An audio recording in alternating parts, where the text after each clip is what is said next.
So of course, we have got a great panel. I have Jinesh, who manages a very active portfolio agri-tech companies in India, and Mr. Vivek from Ministry of Food Processing Industry. So we have both investor perspective and policy perspective on these two important issues.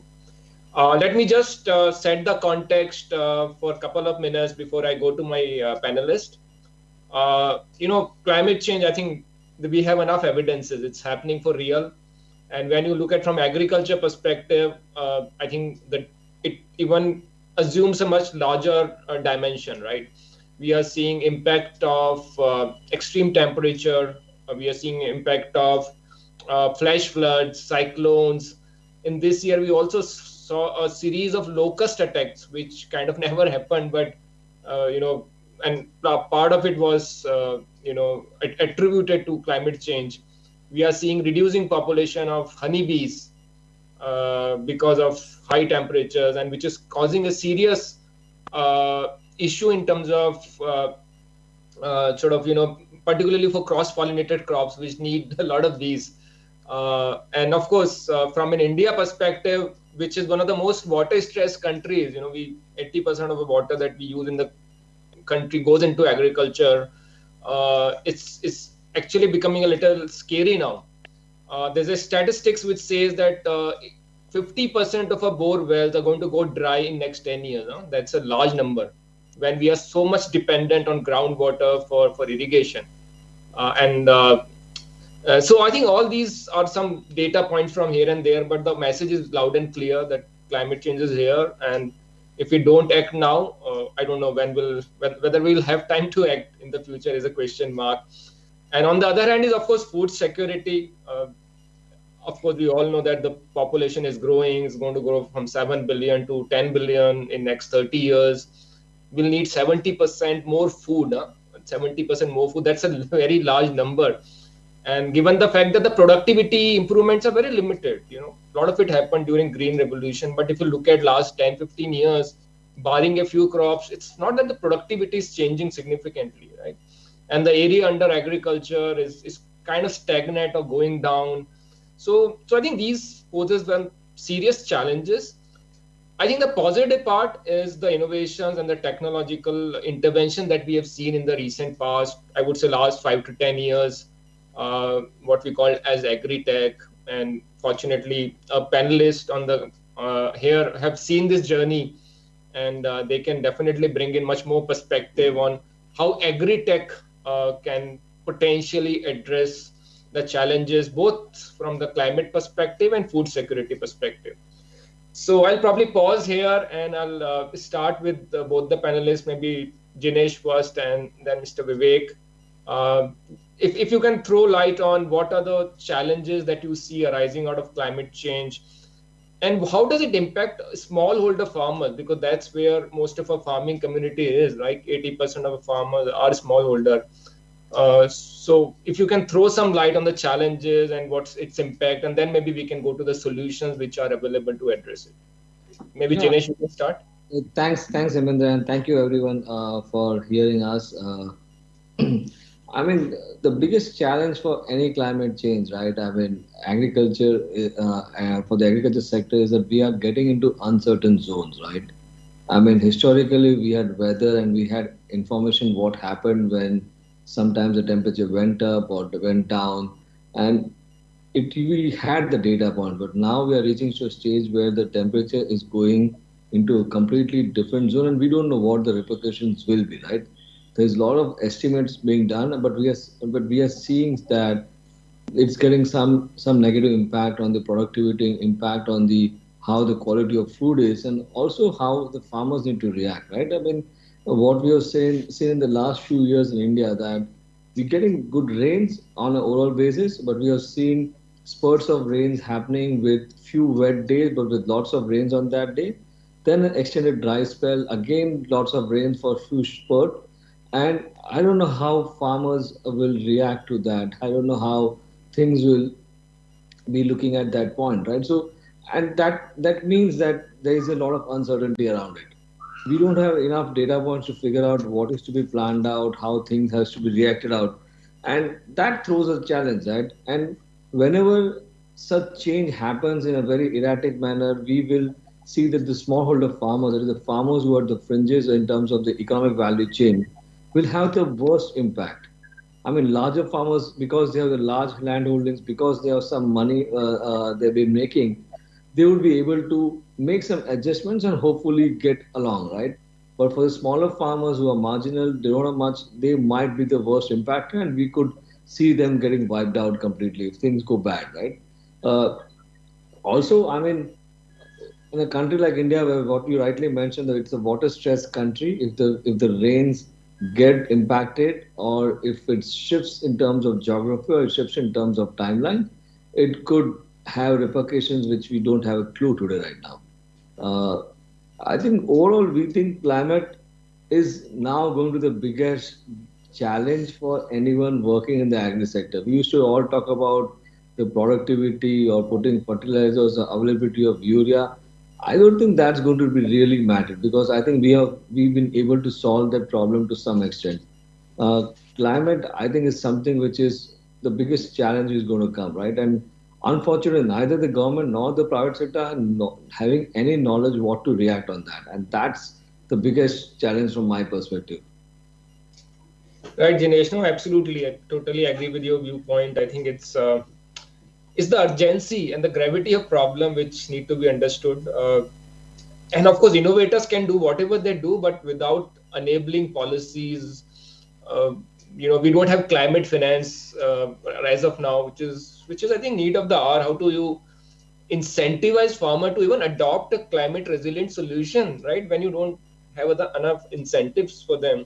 So yeah, I think it needs a much broader vision, much long-term strategy, and all said and done, policy and public sector has to work with the private sector, and of course innovators. I believe they are doing a great job in building this solution. There are at least enough use cases where they've demonstrated measuring soil moisture, measuring soil nutrition, detecting pest in time so the crop loss is not there, and even in post-harvest side, reducing the food loss, etc.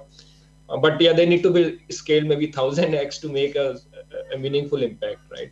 So thanks, Jinesh, for those opening remarks. I'll come back to you, Vivek sir. You present the policy perspective, and you have what's your take on this issue? How do you see this climate change impacting Indian agriculture, and an impact on smallholder farmers? The question that I asked to Jinesh, what's your perspective on that? Thank you, sir, and thank you, Jinesh ji, for a good icebreaker. Basically, let me throw some light on the basic elements. Suppose I am a farmer. So what would I need as a factor of production for doing farming? Basically land and water. So if we look at, so I'll just give you a small background. A couple of years ago, I was national consultant for UNCCD. Now UNCCD is one of the 3 Rio conventions. So one is of climate change, UNFCCC, and the second one is on biodiversity, and the third one is on desertification and land degradation. So basically now they have adopted this concept of land degradation neutrality, that land quality shouldn't go down further. And then they have these proxies called land cover, land productivity dynamics, and soil organic carbon. So just to give you a small idea, in India also we are one of the few very progressive countries where space technology has gone very far ahead of other countries. And there are 9 bodies of ISRO. And one of the bodies is called the Space Application Center, and one is called the National Remote Sensing Center. So they have come out with land degradation atlases of the country. And I'll give you some very startling and interesting facts. What they have come to find out is that what they have done is that just to make it very simpler, they go to the field and find out that okay, here there is a lot of water erosion has happened, or a lot of water logging has happened. So they mark that area.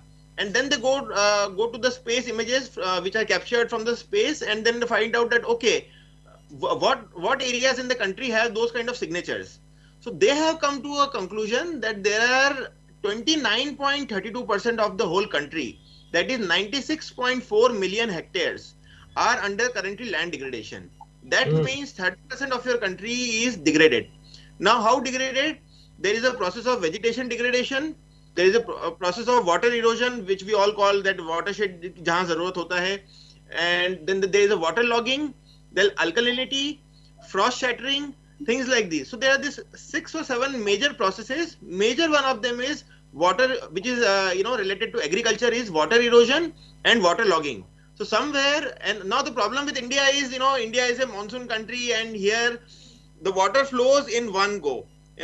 From the cloud to the surface, it comes in just one chunk. And then if we do not have a green cover over there, then the water flows also. And along with it goes that very thin, the thin layer, maybe hardly like 50 centimeter of soil, over which all of our India's 130 crore people are dependent.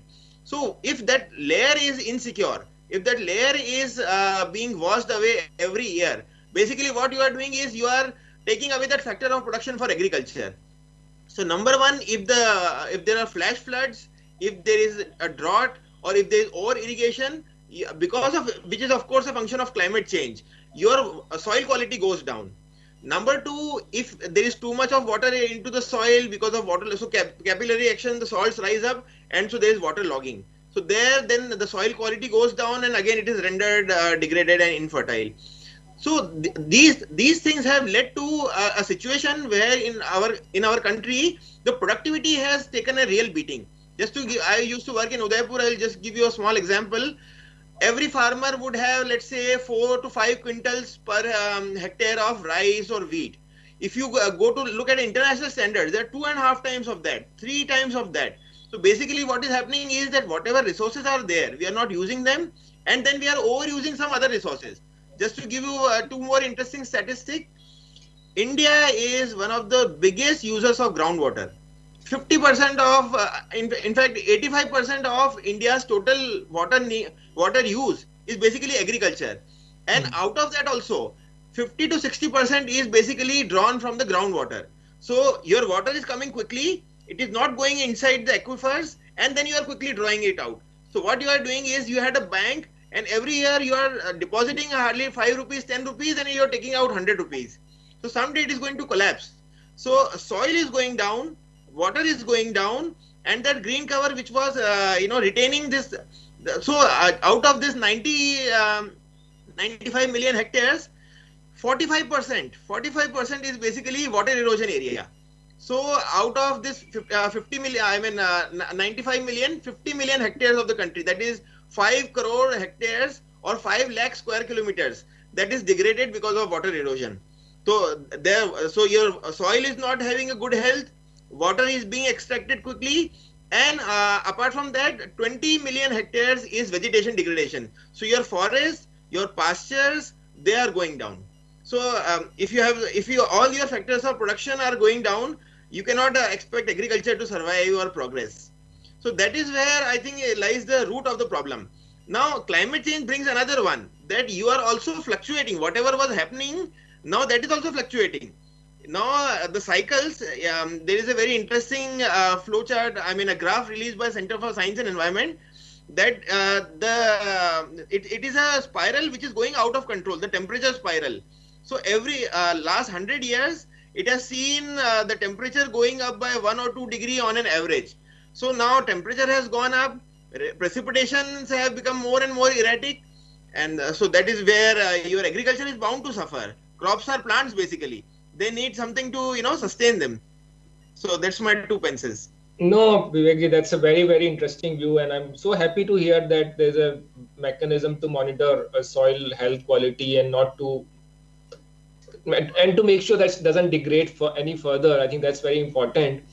And from my experience, I can tell you there are innovations available. For example, you talked about drawing excess water from aquifers. There is a company called Bore Charger, which has developed a very low cost, affordable technique to recharge aquifers. I think, but these are very grassroots innovation. This is frankly not something VCs look at it. So I think someone has to invest in it.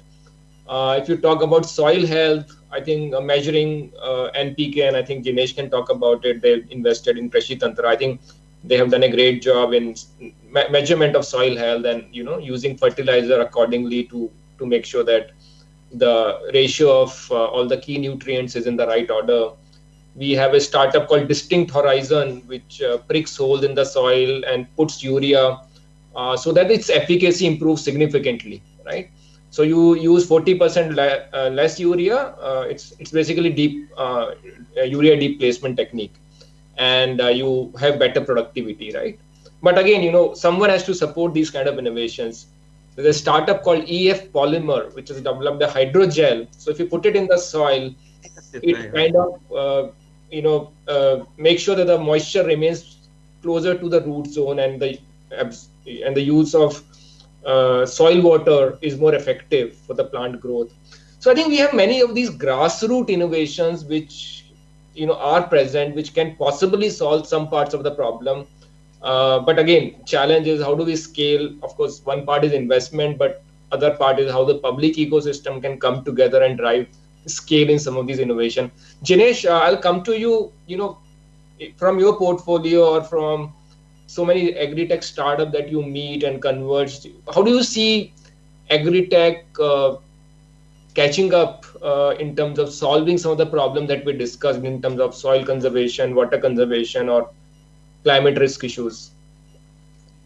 I think agri-tech startups, have two, if I classify into two, right? One are really focused on solving the farmers' basic needs, right? Saying how can the farmers make more money? How can we produce more food at the using the less resources? That's what one kind of agri-tech startups. And others are really saying, okay, we have seen a significant change happening. They are focused on future, saying climate is going to change, right? So how can we adapt the agriculture ecosystem so that we are ready for the climate change or make it more resilient, right? So companies like Clover trying to use protected cultivation, companies like Krishi Tantra trying to figure out how much inputs we have to provide in the soil so that you are able to optimize the input resources and get the right yield. Companies like Ecozen trying to work with natural resources like solar energy to figure out how can we help in the post-harvest cold storage. So those are two other kind of startups doing it, right? But between the both, right, even if the startups didn't have focus on climate, there is definitely an overlap with the intent saying that if I'm able to optimize the use of resources, because the intention is to make more profit. So I want to help farmers make more money. You end up in optimizing the resource utilization in agriculture, right? Whether in terms of water, because if you have to draw water from ground, you have to spend money on electricity, which is either diesel generated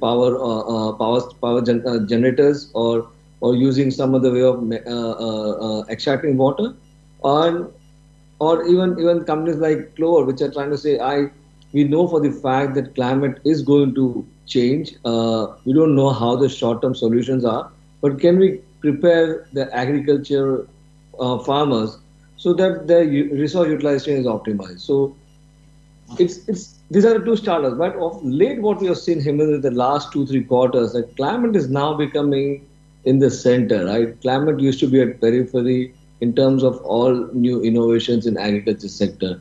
But of late, in the last 2-3 quarters, for sure, we have seen more and more people focusing on climate, trying to make the solutions which are more adaptable and help, right? We have seen companies like Fasal scaling up wonderfully, right? They're using technology to optimize the amount of water being used, amount of fertilizers being put in the soil, so that the yield is optimized, because put up more water than required, the plants don't function properly and they would not get the proper yield, right?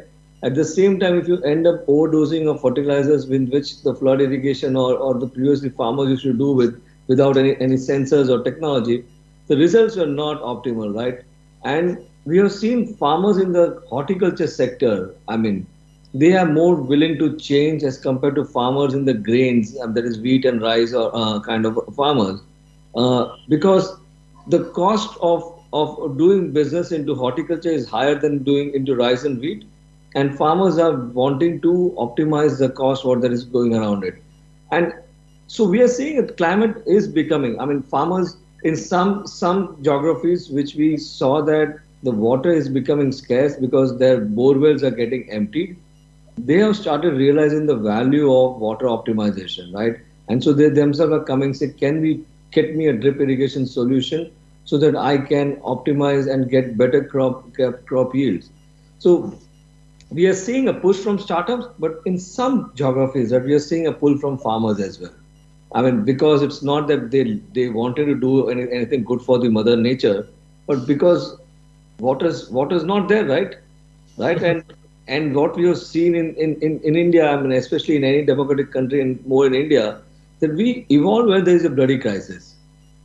I mean, we think water is becoming a crisis right now, whether we like it or not. I mean, Punjab farmers can keep on saying wheat and rice, but boss, I mean, you destroying the water table in that state, right? You can, even if you're going to get MSPs at some point, you will have no water to grow any wheat or rice. I mean, so I think some farmers have started seeing that they are now even willing to move away from crops like rice because it just sucks too much of water. One kg of rice requires some 400 liters of water, and what you're getting is 20 rupees a kg. It doesn't really make sense, right? So I think a combination of push in terms of the entrepreneurs bringing more technology available, and some pull factor because farmers are getting desperate because they want to find a solution. That we believe that in the last 3-4 quarters we are seeing more focus on pro climate solutions. That's what we call it. Right. No, Dinesh, very good points, and I really like your view that this whole climate issue, which was at periphery, is becoming more central. I think that's good news, and also the push and pull perspective. I think that's also important. And we always think that farm economics and climate are sort of two distinct things. But if you are improving farm economics, essentially you're helping the climate because it's a whole resource optimization game. So I think we should see that these philosophies converge at some level. And I think another important point you mentioned about capturing data, I think I clearly see that as a major driver to measure sort of all of these parameters that you talked about and kind of build an action plan on it. And whether it's IoTs or sensors or satellite imagery or a combination of it, I think there's enough tech available to measure the extent of natural resources at a given point of time in a given field, and how do you build interesting or accurate advisory models on the basis of that for farmers so that the resources get optimized. I think that tech is there, but clearly I think we need a policy level push. I think another point that you mentioned is sort of movement from wheat and rice to other crops. I think all we need is a crop diversification plan at a national level. We can't, as you rightly said, for farmer, I think he's always thinking about the season, about whether he'll be able to sell the crop, whether he'll get the right price. It's very difficult to expect from a farmer owning 1 hectare of land to think about climate issues. But if you drive the strategy from the top and build incentive for farmers for crop diversification, I think that could be one way to look at it. And I'm sure there's a huge role of tech for that to happen. So with that, I'll go back to Vivek. Vivek, another very important dimension in this whole climate issue is food loss. The multiple estimates, but we all know that significant part of what we produce get lost in the post-harvest supply chain between the farm and the end consumer, and that's because of multiple handling points and multiple intermediaries and lack of storage, lack of cold chain, etc. How do you see we solve for that? I think it's criminal in a country like India where we have more than 1 billion people to feed. Such a large volume of food get wasted. How do we build? How do you see from a policy perspective? And I'm sure the Ministry of Food has a lot of schemes around it. If you can talk about some of the schemes or solutions that you think are appropriate to potentially reduce loss, add value to the food that we produce. Thank you, Hemendra ji. I'm glad you brought about this question about economics, because in fact, there is an organization called National Bureau of Soil Sciences and Land Use Planning. So if you ask a theoretician, he would say you should do land use planning, you should try and choose crops which are suitable to that land, etc. But what they keep forgetting is about the market. what happens to the market? If somebody is getting a very good price for soybean or sugarcane, he will do sugarcane no matter how much water guzzling it is, no matter how much damaging it is to the crops, to the soil, etc., or to the water aquifer. So then coming to this market question, I'm glad you brought out this question. If you look at any theory about agriculture marketing, they would talk about these three functions. One is the exchange functions, buying, selling, Then there are these physical functions, storage. If you have excess, you keep it for some time and then you sell it later on. Transportation. If you have more here, you take it to somewhere else. If you have excess and it is having a less shelf life, you convert milk into milk powder and sell it on later on. So these are these principles of value addition, that store, transport or process. So those are okay. Those things are known since times immemorial. But what are we doing about it? To bring about that change, you have to bring economies of scale, economies of scope. You have to combine things so that they are feasible to be stored or transported. Now that is where the issues start. In India, there are smallholders. I'll just give you a very small and very pertinent example. I was working in Bundelkhand a few years ago. So each of these farmers we were working with had 1 to 2 liters of surplus milk, and there were 100 households. So it was like 100 liters of milk every day, which they were forcibly drinking on their own because they had no place to sell it, and the village was very, very remote. So then they thought that, okay, but who will do all that, transaction to bring all those 100 people together for 1 liter of milk? And that is where we came in, and that we started doing some institution building, consolidating, etc. Now just imagine for the whole country, if you have so many smallholders with little bit of incremental produce, little bit of surplus produce, which they would like to sell apart from their own. So after the food security needs are met, there would be like 10-20% of the needs which would have to be. So there comes the facilitating function, that how can you facilitate. So there, when you are making an organization, then you will have to think about standardization, about financing, about risk bearing, about linkage with the market. So as soon as you move across the value chain, right from production into processing and marketing, that is where things start getting tricky. So now government does know that, okay, production is easy, but processing, marketing, those are the difficult things. And of course, you know that government's business is not to govern. Governance, not to do business. The governance business is to have minimum governance and minimum government and maximum governance. But that hardly happens. They start going to the market, and usually all the cooperatives, etc., which actually should be functioning in the market domain, they actually tend to get politicized, and therefore all these aggregation functions, aggregation of SHGs, of cooperatives, of farmer producer organizations, they fail because either the market decisions are not made in time. Just imagine if you are a single trader or a farmer, you have to make a decision about when to buy and when to sell. Now, if you replace that one person with those 100 people, now you have to make all those 100 people sit together, and decide when to buy, when to sell. Now those 100 people, it is difficult to get them into one place, then to organize them, then to have somebody to decide for them. So you will have to have a governance structure, then you will have to have an operating structure, that who will do these decisions, who will carry over that produce, etc. So most of just to give you a small statistic, today there are 1 crore SHGs in India. 60 lakh are actually promoted by NRLM. 1 crore SHGs. Can you imagine? 1 out of 100, every 100 Indians is part of actually an SHG. Similarly, 65 lakh people, 65 lakh SHGs are promoted by NRLM. So what are they doing? They are into food processing, they are into agriculture processing, but somehow they are not able to market. I have seen many SHGs who have tried once and then failed because they were not able to connect to the market, they were not able to aggregate their produce, a good bargain, and then they failed in that business cycle, and then they stopped. So government has, you asked, government has tried to float a various different kind of, there is one mega food park scheme for the large entrepreneurs. Recently, the scheme which I am working with is called the Prime Minister's Formalization of Micro Enterprises. So this scheme talks about helping out these smaller groups with credit link subsidy. So to help them with the finances part of it, also the capacity building part of it. the formalization and the standardization part of it. That how can you get the FSSAI license? How can you get the GST registration? How can you be a formal setup which is able to compete with somebody like Nestle or Britannia?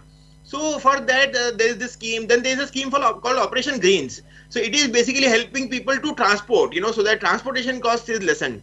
But my point always is, what happens to all those institutions which we have created, but which are not able to do well because of their delinkage or disjoint nature with the markets. They are not able to interact properly with the markets.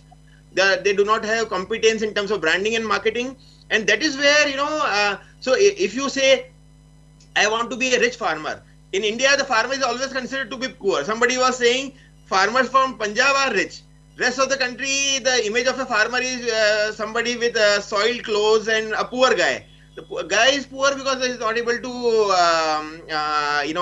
get proper returns for his, and therefore he has to do something else, and therefore he is not able to cope up, and therefore the vulnerability increases. So my point is that unless you do proper value addition, you are always vulnerable to climate change. You are always vulnerable to fluctuations in the prices, fluctuation in the quantity you produce, and fluctuation in the in your own habits of, I sow onion this year, next year it becomes 1 rupee per kilo, so I stop doing onion. Then I move into something else. So in times of Corona, you must have heard that people in Madhya Pradesh, they were dumping all their produce into the ponds.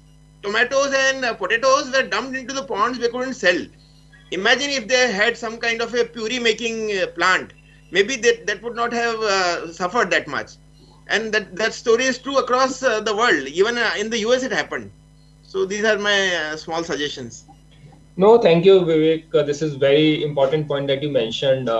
And I think what I really wonder, we have so many schemes. You mentioned 1 crore SHG. That's a very large number. No?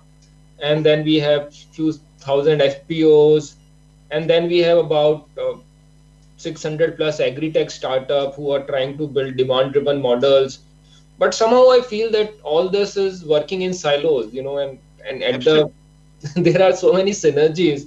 Because most startups are essentially trying to develop demand-driven, tech-enabled supply chain to make it efficient, and they need support from the villages.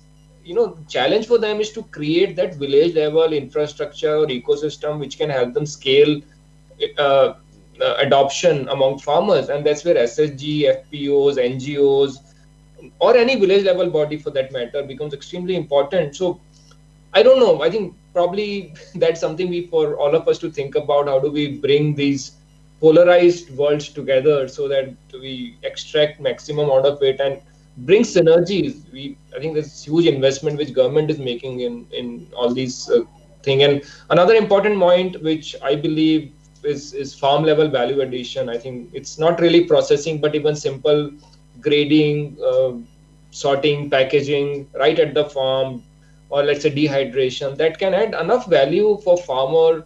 I think farmer is leaving too much on the table, and his share in the consumer price, that's why always between 30 to 40%. How do we farmers to add more value right at the farm so that they can generate more income, right? So I think these are very relevant issues from farmer income perspective as well as from a long-term farm sustainability perspective. Jinesh, your views on the ecosystem. How do we connect the dots, and you've been investing in the sector for more than 10 years, any ideas you have? How do we build an enabling ecosystem so that, we solve these big challenges that we have on hand, be it climate issue or be it food security? I think on the enabling factors, Hemendra, over the last 10 years, we have seen a significant improvement in the enabling factors in the ecosystem as well, right? I mean, whether it's the state government, first initially we're looking at all startups are like in a complete different suspicious mode. I mean, today every state government would want to work with startup because they acknowledge that the states cannot do everything, right? Farmers in the first year of when we started investing and doing when you were in your previous fund, I mean, farmers used to look at all the urban and young entrepreneurs saying, what does this young kid know about agriculture, right? And today that's the case, right? Things are looking better, right? I mean, we are seeing the entrepreneurs now reaching out to market players and say, guys, what do you want? I can connect you the best potential quality and try to optimize the price what the farmer gets it and what the buyer has to pay, right? Is very different role from what Aratya used to do, right? Aratya says, I will get the cheapest and try to get maximum deal away from out from the farmer, right? And he will go and try to sell the produce to the guy who pays the highest, right? There was no quality standardization. There is a lot of attempt which is being done by startups today, right? Even government acknowledges that. I mean, that startups are creating good benchmarks. They are able to create some platforms and they are creating sustainability, right? They are not trying to say, okay, I got a good deal this year, next year I might not get the good deal. Startups are trying to figure out, can we do a long-term buying arrangement with some companies? Can I work with hundreds and thousands of farmers via FPOs or via Viredar entrepreneurs? Can I help them to bring a specific change in the package of practice or the farming practice so that the quality what they produce is available or is apt for the buyer? And then there is the entrepreneurs are bringing traceability. They're trying to bring transparency, which was not present in the previous system or the existing government system right now or the APMC markets. I think that is something which is improving. I think we have seen that in the last 3-4 years there is a significant amount of investments have happened, right? And we have seen companies like Agrostar, Dehat, I mean Gramophone. They've been able to work with lakhs and lakhs of farmers, right? I mean, some are doing a full integrated play like Dehat, some are focused on inputs like Agrostar, but everyone's trying to work with farmers and they are reaching to a scale, right? Few states would do a better job than the others, but overall we have seen everyone trying to see an improved ecosystem across various states, right? I mean, we have seen some startups in even Northeast and some in Kashmir as well doing that job. I think that is improving for sure. I think in a matter of 5-7 years with digitization happening, with COVID push because to digitization, I mean, it's in the next 5-7 years, I don't see that the discrepancy between what the markets are wanting and what farmers are supplying, at least from production perspective, would get resolved to a large extent. I'm very hopeful on that. And I think the best thing is that the central government tried to do with this farm laws is to give farmers an option and remove away the criminality or the illegal aspect of doing business outside of the mandis. I mean, but some farmers just want to go back and say, I want to stick to the age-old system. I don't understand the rules which were made in 19th century, how it is really going to work in 21st century. And we need to move forward. I mean, it's a disaster if the government has to go back to the old systems and go via APMCs. I think it's going to hurt farmers. But fortunately for horticulture segment, for poultry, for sericulture, for dairy, that's outside the APMC mandis and that's going to do well, right? If government is forced to go back and redact the farm laws, I think the people who are currently getting benefit of MSPs on rice and wheats are going to be left high and dry with no support. I mean, they will lose agriculture income, which they would not even dream about that. Right. No, thanks, Dinesh. Very important perspective. And I totally with you. Last 10 years, we have seen a significant improvement in the enabling ecosystem. And I think both central government and a lot of state governments have recognized the role of innovation. I think that itself is a big victory. And yes, I think all of us have the responsibility to connect the dots, which I think we should keep doing. On the agri reforms also, yeah, I think I think we need to recognize that these are new business models. The agri-tech word didn't exist when these policies were formed. I think a lot of agri-input e-commerce platforms find it very difficult to store, distribute, and sell their seeds and fertilizers because they are controlled by those laws, which didn't even recognize that such models exist or will exist. So we need to have a progressive reformist agenda, and I think reform we should not see in an abstract form. I think the kind of entrepreneurial model it will create in the value chain is something which is very critical, and ultimately driving jobs in rural areas and building these models. Let's say these collection centers, which as you talked about some of these startups, the collection center, the distribution center, or someone who's going to farmer and collecting data so that he can be financed, or someone flying a drone, someone doing beekeeping. So that's, and of course livestock is a huge sector. You mentioned sericulture. I think these are totally untouched spaces or white spaces from an innovation perspective. So I think yes, we have to keep on building a reformist, keep on working on a reformist agenda, and I'm sure the ecosystem will change for good. And you're right, in next 5 to 7 years, digitization is a real possibility. Government is targeting all to connect all 600,000 villages with the broadband, right? I think that's a big step. Farmers are comfortable with WhatsApp, and now WhatsApp payment coming into existence. I think the digital payments, I believe, is going to go up significantly from a farmer's perspective. Any farmers are using a lot of YouTube for selling their tractors, and even Facebook and other mediums, social mediums. I think they're getting more and more friendly and comfortable. And a combination of voice, vernacular, and video, I think, is a great model to reach out to hundreds of and thousands of farmers digitally. So yeah, I think these are all good steps. I think we are about to close the session. I think we have about 3 minutes left. Any concluding remarks from both of you? Vivek, probably we can go with you first. Just one point to add to what Jinesh ji said, that basically now we have to, if we are talking about value addition, so then we also have to talk about perishability. So basically perishability is what we have to be worried about, because all said and done, if you are faced with rotting agriculture produce, you have to do something about it. You have to sell it to somebody, at least, government or private player, whoever. So how to tackle this perishability issue? Grains are okay, but what becomes of milk, of horticulture, of vegetables? So yeah, all your agri-tech, whatever agri-tech is coming into play, it has to somehow deal with the perishability of the produce, either dealing it at the farm gate or dealing it at the at some farm hub. So that's just my small suggestion for the agri-tech. Thank you. Thank you, sir. Jinesh, you want to respond to it and maybe give your concluding remarks? No, I think what Vivek has said is right, that we need to ensure that the food doesn't rot, right? I think we have systems in place. I think hopefully technology as well as market linkages will solve the problem. Vivek, I think I'm very hopeful that it will start happening. I think overall, I think what one point I would like to make is that as people in the ecosystem, when we talk of agriculture, we should really think climate as a centerpiece and not a periphery. We should, anything what we suggest as policies or market linkages, I think if it's not going to be pro-climate, we're going to be facing music sooner than later. I mean, that's what it said. Yeah. Thanks, Dinesh. That's very useful, and thanks to both of you for wonderful remarks, comments, suggestions. And all I can say at the end of it, yes, I think, of course, the challenges of climate and food security, they're enormous.